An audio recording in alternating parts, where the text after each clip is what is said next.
Saya mau bertanya mengenai ini. Amal soleh kita belum tentu diterima. Yang menjadi pertanyaan saya, Ustadz, begini.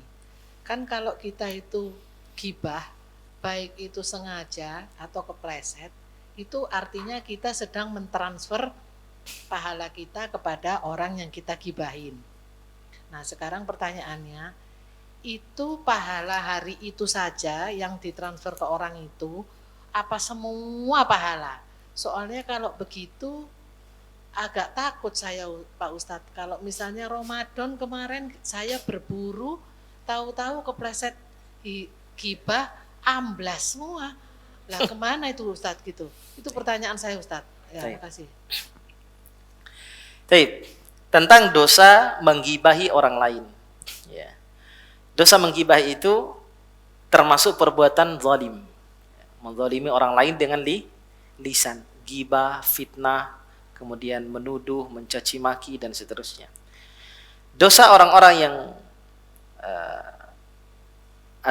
pahala kebaikan orang-orang yang berbuat gibah, kata Nabi SAW, akan diberikan kepada orang-orang yang dia gibahi atau dia zalimi di dalam kehidupannya. Di dalam hadis, orang yang seperti ini disebut sebagai orang yang bangkrut. Maka ketika duduk bersama dengan para sahabatnya, Nabi SAW bertanya, "Atadruna man muflis?" Tahukah kalian siapa orang yang bangkrut itu?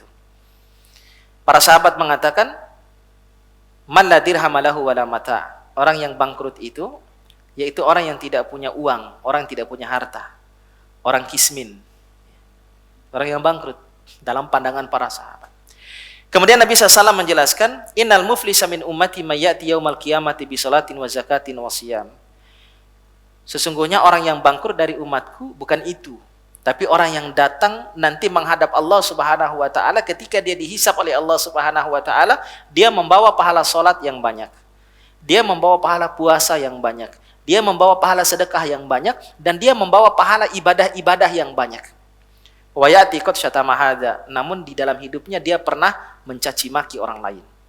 Pernah mencela orang lain. Hati-hati, jangan sembarangan menuduh, mencaci maki, mencela orang lain.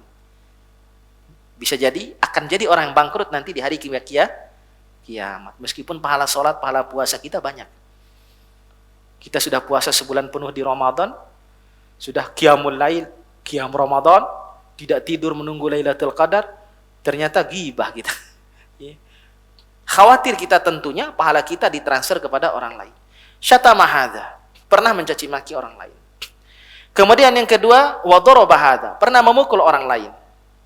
Wa akhadha mala hadza, pernah mengambil harta orang lain. Wa safaka dama hadza, pernah menumpahkan darah orang lain. Wa qadhafa hadza, pernah menuduh dan memfitnah orang lain. Kata Nabi, fayu'tu hadza min hasanatihi wa hadza min hasanatihi. Maka pahala orang tersebut, pahala salatnya, pahala puasanya, pahala sedekahnya, pahala ibadah-ibadahnya diberikan kepada orang-orang yang pernah dia zalimi dalam kehidupannya, yang pernah dia gibahi, pernah dia fitnah, pernah dia caci maki, pernah dia pukul, dan pernah dia bunuh dan seterusnya. Sesuai dengan kadar kezalimannya. Kalau kezalimannya sedikit, berarti sedikit pahala yang akan ditransfer. Tapi kalau kezalimannya banyak, kepada orang banyak, habislah pahalanya. Gimana tidak bangkrut? Fa in faniyat hasanatuhu qabla yuqdama alaihi ukhidha min khatayahum faturihat ilaihi summa turiha finnar. Namun ketika pahala kebaikannya habis karena begitu banyak orang yang dia zalimi, lalu pahalanya tidak cukup untuk diberikan kepada orang-orang yang dia zalimi sampai pahala kebaikannya habis. Sementara masih ada orang-orang yang pernah dia gibahi misalnya. Maka dosa orang-orang itu ditimpakan kepadanya. Lalu dilemparkan ke dalam neraka. Bangkrut tidak? Bangkrut. Sudah pede membawa pahala sholat, pahala puasa, pahala zakat. Setelah dihisab, ternyata dia pernah menggibah orang lain. Maka pahala kebaikannya diberikan kepada orang yang dia gibahi sekadar dengan gibah yang dia kerjakan. Jadi tidak semuanya, sekadar dengan gibahnya. Semakin sering gibahnya, semakin besar pahala yang diberikan kepada orang lain. Seperti apa kadar besarnya? Wallahu a'lam, itu adalah urusan Allah Subhanahu wa taala. Yang penting kita jauhi perbuatan ghibah karena itu dapat mengurangi pahala kebaikan kita ketika kita dihisab oleh Allah Subhanahu wa taala. Kemudian kalau ghibah tidak sengaja misalnya. Ada ghibah gitu tidak sengaja, Bu? Ada kepleset. Oh, ada kepleset. Biasanya kalau ghibah kepleset, astagfirullah, sudah terampunkan dengan istighfar. Ya, cukup. Jadi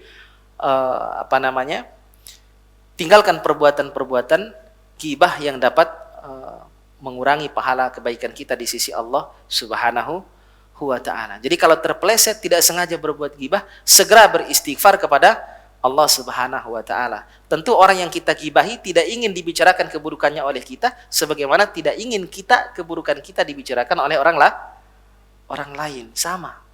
Orang juga menginginkan seperti apa yang kita inginkan. Kalau tidak ingin disakiti, jangan menyakiti. Kalau tidak ingin digibah, jangan menggibah. Kalau tidak ingin dizalimi, maka jangan menzalimi.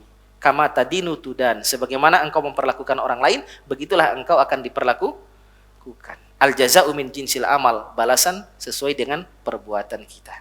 Jadi tinggalkan perbuatan gibah.